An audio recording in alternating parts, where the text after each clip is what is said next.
Hello, my dear students. Welcome once again to our official YouTube channel, DVUPS for you. In the previous class, we heard the story of Lencho, a letter to God, and we have gone through two reading passages, Pleasure of Rain, A Night of Sorrow. So, I hope all of you have read these two passages very well. I heard some of your voice clips. The heads of all who live in that solitary house, where Lencho's house, there was a single hope. What was that? Help from God. So, all through the night, Lencho thought only of his one hope, God. Let us continue Lencho's story. Okay. Next reading passage is at the post office. Listen here. Lencho was an ox of a man, working like an animal in the fields. Still, he knew how to write. The following Sunday, at daybreak, he began to write a letter. It was nothing less than a letter to God. What? Lencho was an ox of a man.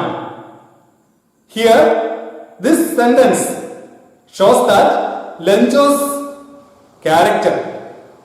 What type of a man Lencho was? Lencho was an ox of a man. What's the meaning of this sentence? Ox, we know the meaning of ox. What's Kala? Okay, ox of a man.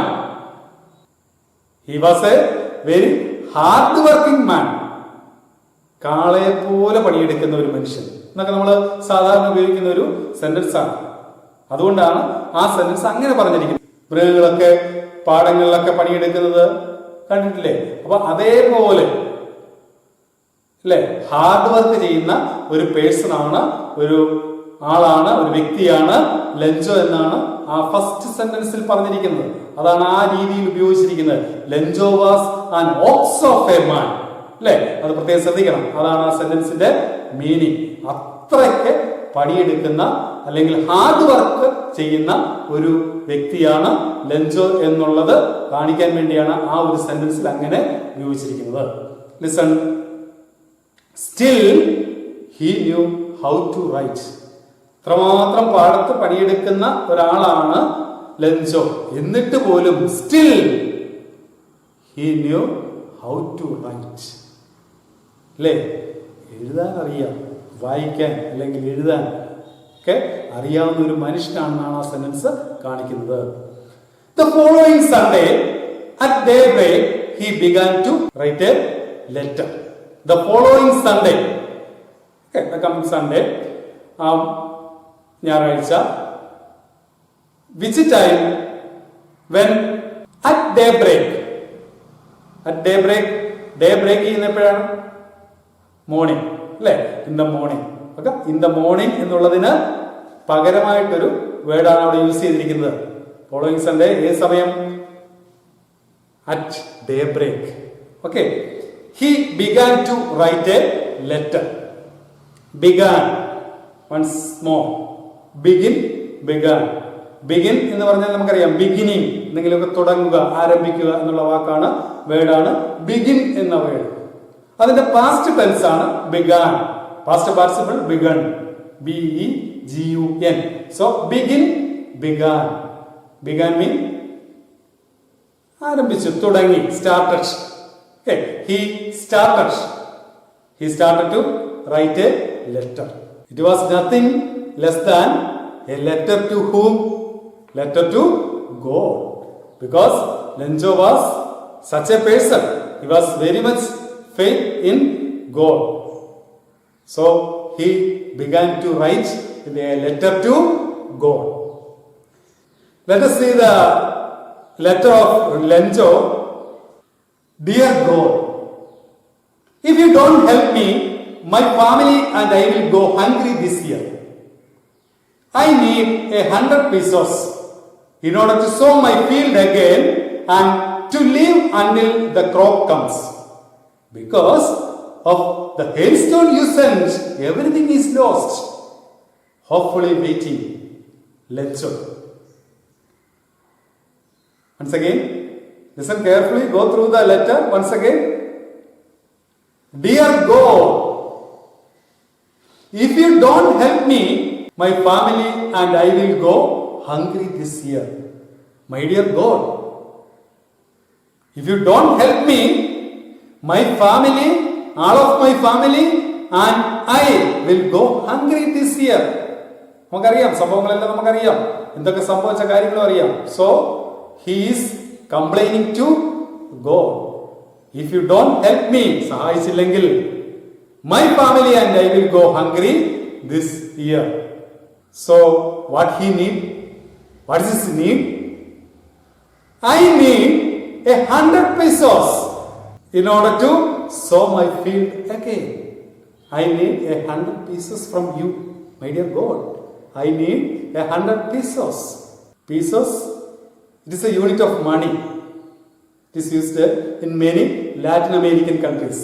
നമുക്ക് നമ്മുടെ രൂപ അല്ലെങ്കിൽ rupee എന്നൊക്കെ പറയുന്നത് പോലെ Latin അമേരിക്കനിലൊക്കെ നമ്മൾ most common ആയിട്ട് ഉപയോഗിക്കുന്ന ഒരു കറൻസിയാണ് അല്ലെങ്കിൽ കറൻസിയുടെ ഒരു യൂണിറ്റ് ആണ് piezo.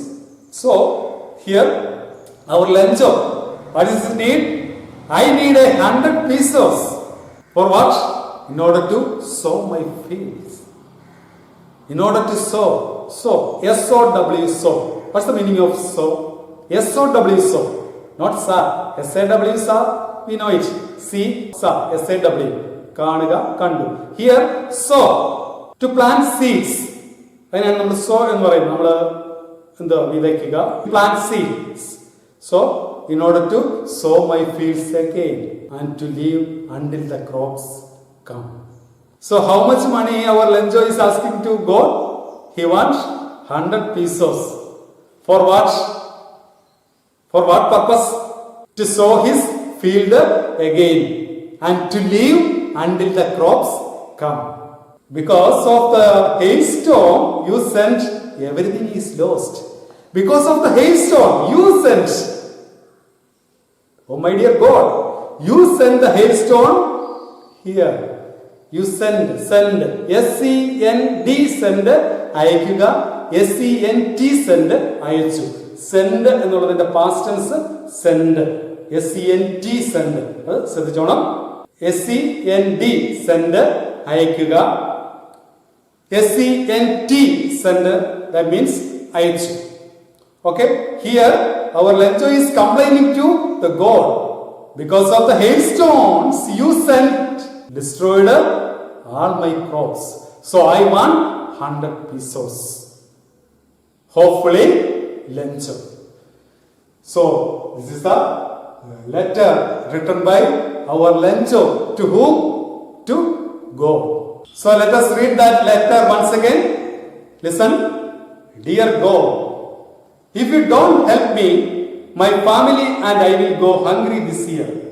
I need 100 pesos in order to sow my field again and to live until the crop comes. Because of the hailstorm you sent, everything is lost.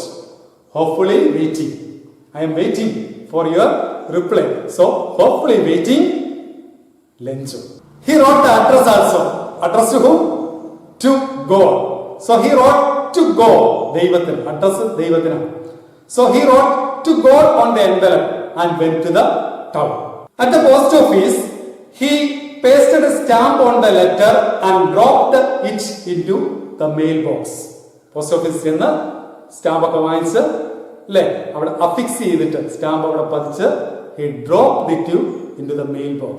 He dropped it into the mailbox. മെയിൽബോക്സിലേക്ക് ഇടുകയും ചെയ്തു.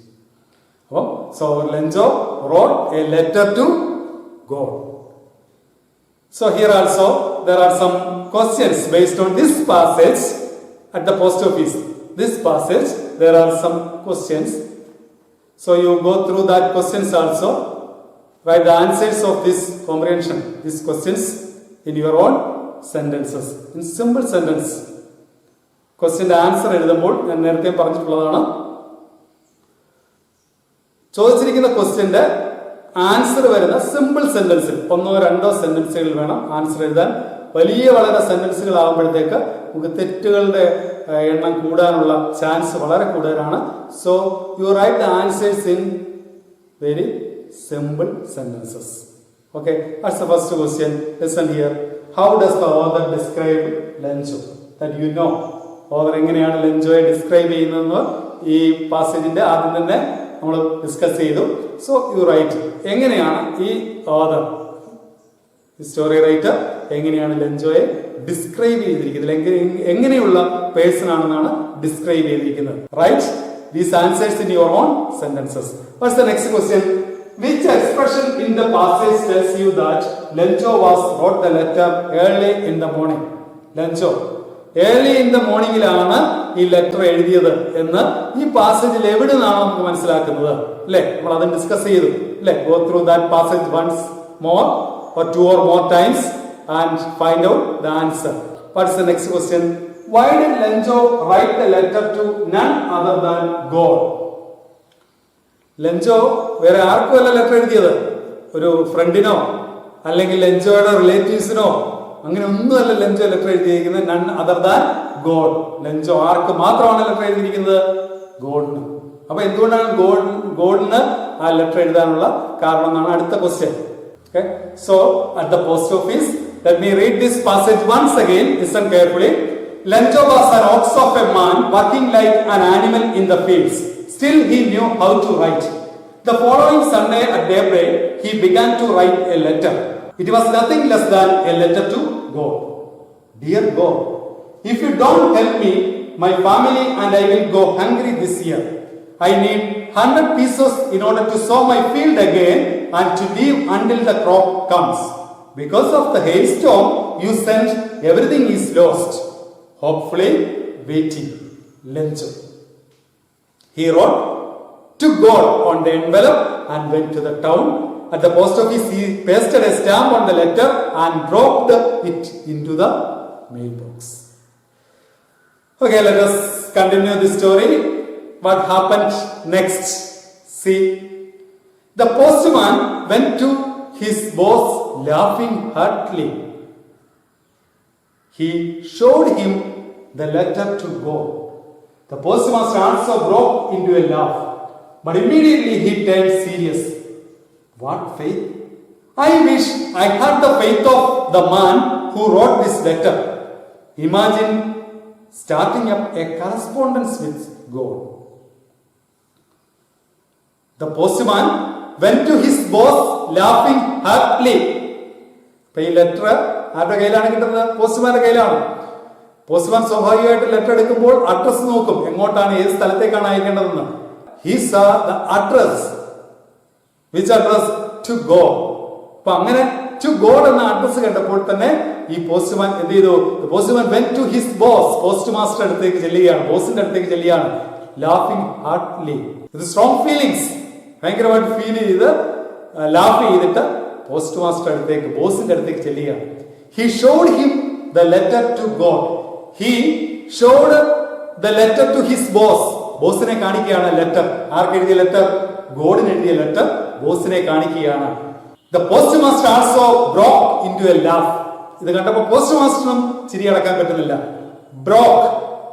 Broke is the past tense of break.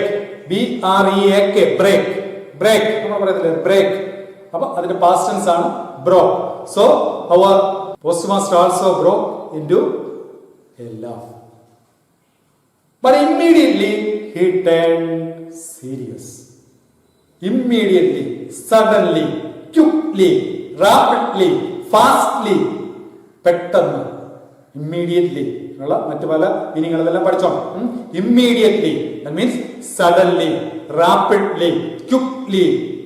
He turned serious. പെട്ടെന്ന് തന്നെ അങ്ങ് serious ആയി. അല്ലേ? എന്താണ്? What faith. അതുകൊണ്ടാണ് serious ആയത്. Why the postmaster did become serious? He became very much excited to see the faith of Lencho. ആരിൽ? To God. ലെഞ്ചോയ്ക്ക് ദൈവത്തിലുള്ള ആ ഒരു വിശ്വാസം അത് കണ്ട് എക്സൈറ്റഡ് ആയി. അതുകൊണ്ട് തന്നെ പെട്ടെന്ന് ചിരി അപ്രത്യക്ഷമായി. He became serious. What faith? I wish I had the faith of the man who wrote this letter. Imagine starting up a correspondence with the God. I wish I had the faith of the man who wrote this letter. ദൈവത്തിന് ഇത്രയും വിശ്വാസമുള്ള ഈ ഒരു മനുഷ്യൻ അല്ലേ, ദൈവത്തിനോട് ഇത്രയധികം വിശ്വാസമുള്ള ഈ ഒരു മനുഷ്യൻ. I wish I had the faith of the man who wrote this letter. The postmaster came up with an idea. Send a reply to Lencho from God.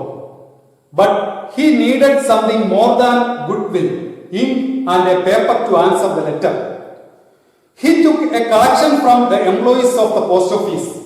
He himself gave a part of his salary. But it was impossible for him to put together 100 pesos. He was able to send the farmer only 70 pesos. He put the money in an envelope addressed to Lencho. He sent a letter along with it. It contained only a signature. Go. Once again, the postmaster came up with an idea. അങ്ങനെ പോസ്റ്റ്മാസ്റ്റർക്ക് ഒരു idea. What idea? Send a reply to Lencho from God. ദൈവത്തിൽ നിന്ന് ലെൻചോയ്ക്ക് ഒരു reply, ഒരു മറുപടി. Send, again send. Look at the spelling here. SEND, send, അയക്കുക അല്ലെ. ആ ഒരു ഐഡിയ ആണ് സെൻഡ്. എന്റെ പാസ്റ്റൻസ് എന്താണെന്ന് പറഞ്ഞത്? SENT, സെൻഡ്, അയച്ചു. സെൻഡ് എ റിപ്ലൈ, ഇതിന് ഒരു മറുപടി അയക്കുക അല്ലെ. ആരയക്കുന്നത് പോലെ? ഗോഡ് അയക്കുന്നത് പോലെ ഒരു റിപ്ലൈ ഇതിന് അയക്കുക. അതാണ് ആ ഐഡിയ പെട്ടെന്ന് പോസ്റ്റ് മാസ്റ്റർക്ക് ഉണ്ടായത്. But he needed something more than goodwill, ink and paper to answer the letter. അപ്പൊ ഇങ്ങനൊരു ലെറ്റർ മറുപടി അയക്കണം. But he needed something more than goodwill. അപ്പൊ മറുപടി ഇങ്ങനെ അയക്കണമെങ്കിൽ നമുക്ക് ആദ്യം വേണ്ടത് നമുക്കൊരു ഗുഡ് വില്ലാണ് അല്ലെ. എന്താ ഗുഡ് വിൽ? ഒരു നല്ല മനസ്സ് വേണം. പിന്നെ മറുപടി അയക്കണമെങ്കിൽ എന്ത് വേണം? ഇങ്ക് വേണം. ആ മറുപടി അയക്കാൻ വേണ്ടിയുള്ള പേപ്പർ വേണം. അപ്പൊ ഇതൊക്കെ കൂടാതെ ഇപ്പൊ ഇത്രയും കാര്യങ്ങൾ ഉണ്ടെങ്കിൽ നമുക്ക് ആർക്ക് വേണമെങ്കിലും നമുക്കൊരു റിപ്ലൈ അയക്കാം അല്ലെ. പക്ഷേ നമ്മുടെ പോസ്റ്റ് മാസ്റ്റർ അത്രയല്ല ആഗ്രഹിക്കുന്നത്, അതിൽ കൂടുതൽ അദ്ദേഹം ആഗ്രഹിക്കുന്നു. ഒരു നല്ല മനസ്സുണ്ട്, പേപ്പറും പേനയും അല്ലെങ്കിൽ ഇങ്കും ഒക്കെ ഉപയോഗിച്ച് ഒരു മറുപടി അയക്കുക എന്നതിലുപരി അതാണ്. But he needed something more than goodwill, ink and paper to answer the letter. എന്ത് ചെയ്തു? He took a collection from the employees of the post office. ആ പോസ്റ്റ് ഓഫീസിലുള്ള എംപ്ലോയീസിൽ നിന്ന് he took a collection. He collected some money from all the employees in that post office. ആ post ഓഫീസിലുള്ള എല്ലാവരിൽ നിന്നും ഒരു ഷെയർ ഇട്ട് അല്ലെങ്കിൽ കളക്ട് ചെയ്യാം. എന്തിനായിരിക്കും കളക്ട് ചെയ്യുന്നത്? ലെൻചോ വാണ്ട്സ് 100 pesos. സോ ഗോഡിന്റെ ഒരു റിപ്ലൈ എന്നതിലുപരി റിപ്ലൈയോടൊപ്പം ഈ ചോദിച്ച അല്ലെ 100 pieces ആണ് ആവശ്യപ്പെട്ടത്. അപ്പൊ അതിനുവേണ്ടി the postmaster collected some money from all the employees in that post office and he himself gave a part of his salary. Post മാസ്റ്ററും അല്ലെങ്കിൽ ആ ബോസും സ്വന്തം സാലറിയിൽ നിന്ന് അതിനൊരു ഷെയർ ഇട്ട് കളക്ട് ചെയ്തു. But it was impossible for him to put together 100 pesos. ഇത്രയും കളക്ട് ചെയ്തെങ്കിലും 100 pesos കളക്ട് ചെയ്യാൻ വേണ്ടി ഈ പോസ്റ്റ് മാസ്റ്റർക്ക് കഴിഞ്ഞില്ല അല്ലെ. എല്ലാവരും കളക്ഷൻ എടുത്തു, 100 pesos കളക്ട് ചെയ്യാൻ കഴിഞ്ഞില്ല, അത്രയേ ഉള്ളായിരുന്നു. So he could collect only 70 pesos from all the employees in that post office and he put that money 70 pesos in an envelope and he addressed the envelope to whom? To Lencho. He sent a letter along with this envelope. ഈ envelope-നോടുള്ളിൽ അല്ലെങ്കിൽ അതോടൊപ്പം ഒരു ലെറ്ററും കൂടി he sent, SENT, sent, അയച്ചു അല്ലേ. It contained only a signature.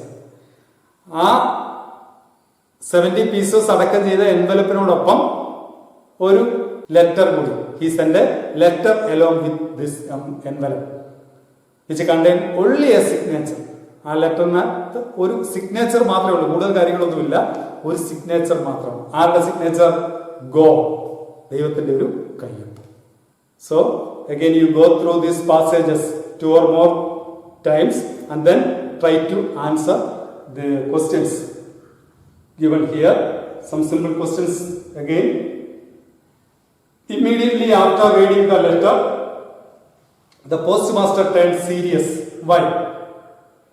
Next one. Why did the postmaster take effort to collect money for Lencho? Why was it difficult for the postmaster to collect 100 pesos? Then what would you do if you were the postmaster? ചോദ്യം നിങ്ങളോടാണ്. ഈ postmaster സ്ഥാനത്ത് നിങ്ങളായിരുന്നെങ്കിൽ നിങ്ങൾ എന്ത് ചെയ്യുമായിരുന്നു? പൈസ അയക്കത്തില്ലായിരുന്നു? അതോ ഒരു മറുപടി മാത്രമേ അയക്കുമായിരുന്നു? അതോ ഒന്നും ചെയ്യത്തില്ലേ? അതോ ഇതുപോലെ തന്നെ ചെയ്യുമോ? നിങ്ങളുടെ സ്വന്തം ആൻസർ റെസ്പോൺസ് ആണ് ഇവിടെ ഉദ്ദേശിക്കുന്നത്. Okay, let us continue the next part. What happened next? Listen. God replies. ദൈവം മറുപടി പറയുകയാണ് അല്ലേ? God replies. The following day, Lencho went to the post office earlier than usual. He asked the postman if there was a letter for him.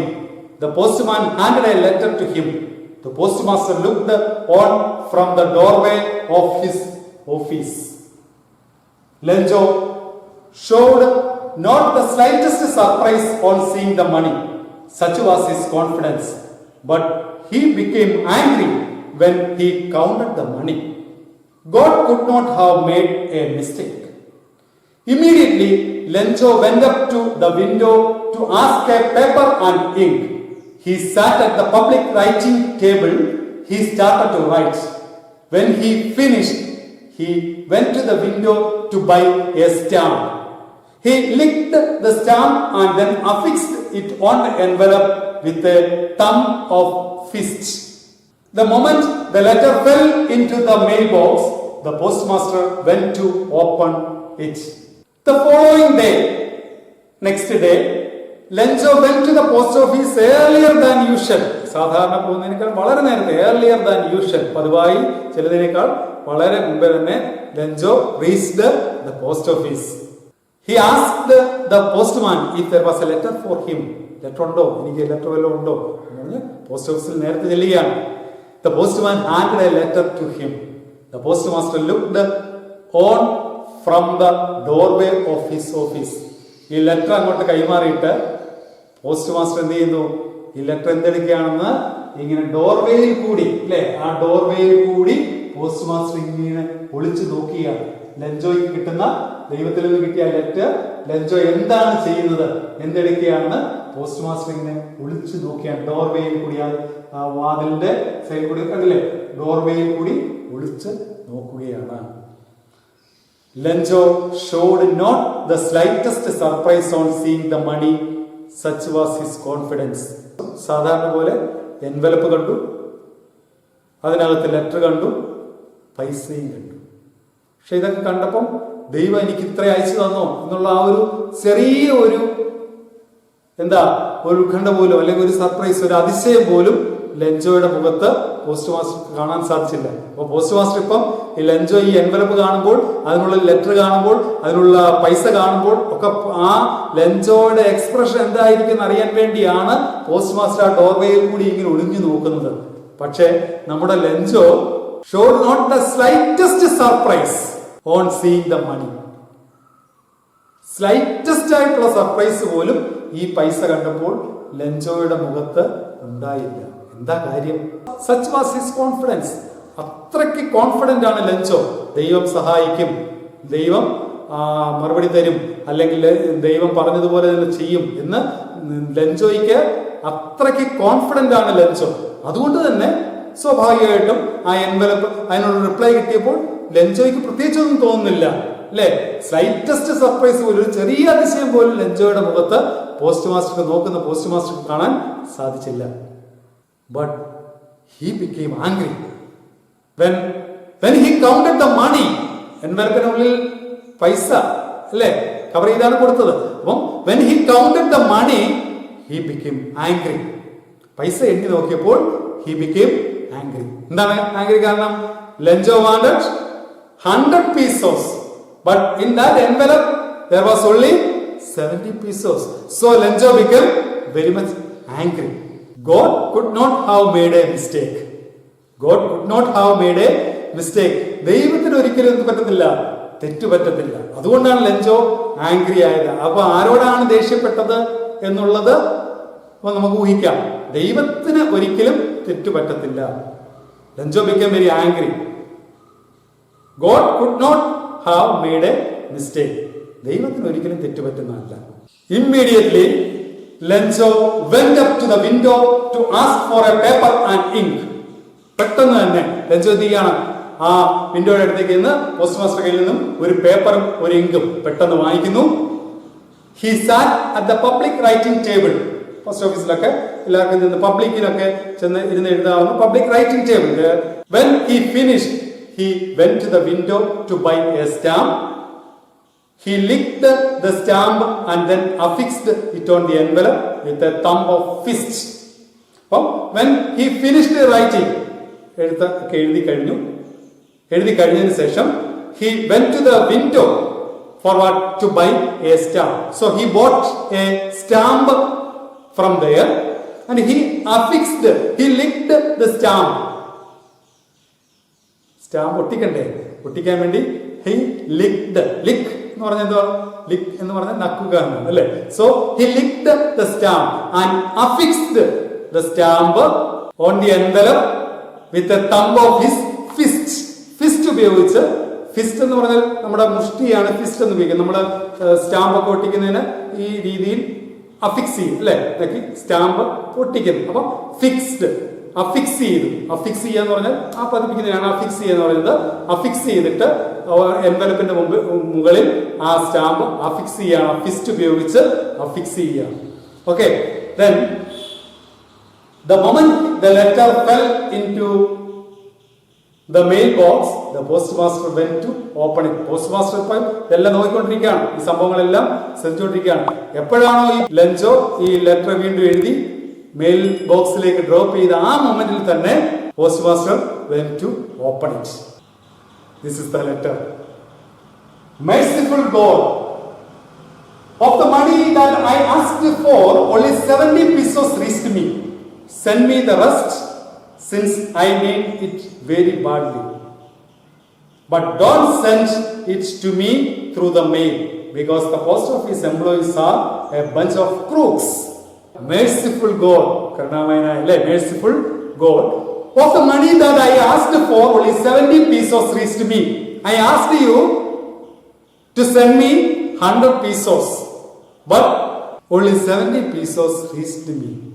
എൻ്റെ അടുത്ത് എത്ര pieces എത്തിയുള്ളൂ? എത്ര മണിയെ എത്തിയുള്ളൂ? 70 pieces മാത്രമേ ഞാൻ ആവശ്യപ്പെട്ടതിൽ നിന്നും 70 പീസസ് മാത്രമേ എൻ്റെ അടുത്ത് എത്തിയിട്ടുള്ളൂ. Send me the rest, since I need it very badly. ബാക്കി പെട്ടെന്ന് അയക്കണം. പക്ഷേ but don't send it to me through the mail. Don't send it to me through the mail. ഇനി മെയിൽ പോസ്റ്റ് ഓഫീസ് വഴി ഈ പൈസ അയക്കുന്ന ഏർപ്പാട് അങ്ങ് നിർത്തണം. എന്താ കാര്യം? Because the post office employees are a bunch of crooks. Post office employees are a bunch of crooks. A bunch of crooks. Bunch means a group. കൂട്ടം അല്ലെ? അവരൊരു കൂട്ടം ക്രൂക്സ് ആണ്. ഡിസോണസ്റ്റ് ആയിട്ടുള്ള പേഴ്സൺസിനെയാണ് നമ്മൾ ക്രൂക്സ് എന്ന് പറയുന്നത് അല്ലെ? സത്യസന്ധതയില്ലാത്ത, കള്ളന്മാരായിട്ടുള്ള, വഞ്ചകരായിട്ടുള്ള, കാപട്യമുള്ള അങ്ങനെയുള്ളവരെയാണ് ഡിസോണസ്റ്റ് ആയിട്ടുള്ള പേഴ്സൺ, അതാ ക്രൂക്സ്. അപ്പം പോസ്റ്റ് ഓഫീസിൽ ഇരിക്കുന്നവരൊക്കെ എന്താണ്? ഡിസോണസ്റ്റ് ആണ് അല്ലെ? അപ്പം അതുകൊണ്ട് 100 പീസസിൽ എനിക്ക് 70 പീസസ് മാത്രമേ എൻ്റെ കയ്യിൽ കിട്ടിയുള്ളൂ. അപ്പൊ ഇനി ബാക്കിയും കൂടെ എനിക്ക് ഏതായാലും വേണം. പക്ഷെ ഇനി പോസ്റ്റ് ഓഫീസിലൂടെ ഇങ്ങനെ മെയിൽ വഴി അങ്ങ് അയക്കണ്ട. Because the post office employees are a bunch of crooks. Employees എല്ലാവരും അല്ലെ? Bunch of crooks. അതിനകത്ത് ക്രൂക്സ് ആയിട്ടുള്ള ഒരുപാട് പേരുണ്ട്. അതുകൊണ്ട് don't send this money to me through me.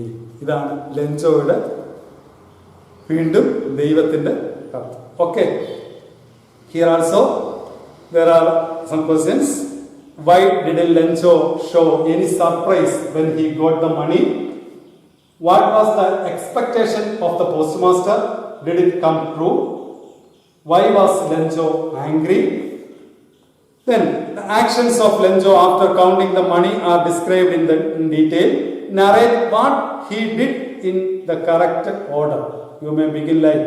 അപ്പോൾ ആ രീതിയിൽ അതൊന്ന് നറേറ്റ് ചെയ്യാൻ വേണ്ടിയാണ് ഒരു നറേഷൻ ആദ്യം ചെയ്തത്. First he went to the window to ask for paper and ink. അങ്ങനെ പോസ്റ്റ് ഓഫീസിൽ ചെയ്ത കാര്യങ്ങൾ ഓർഡർ ബൈ ഓർഡർ ആയിട്ട് ആ സീക്വൻസിൽ ആ ഓർഡറിൽ ഒന്ന് നറേറ്റ് ചെയ്യാനാണ് ആ ഒരു ക്വസ്റ്റ്യൻ.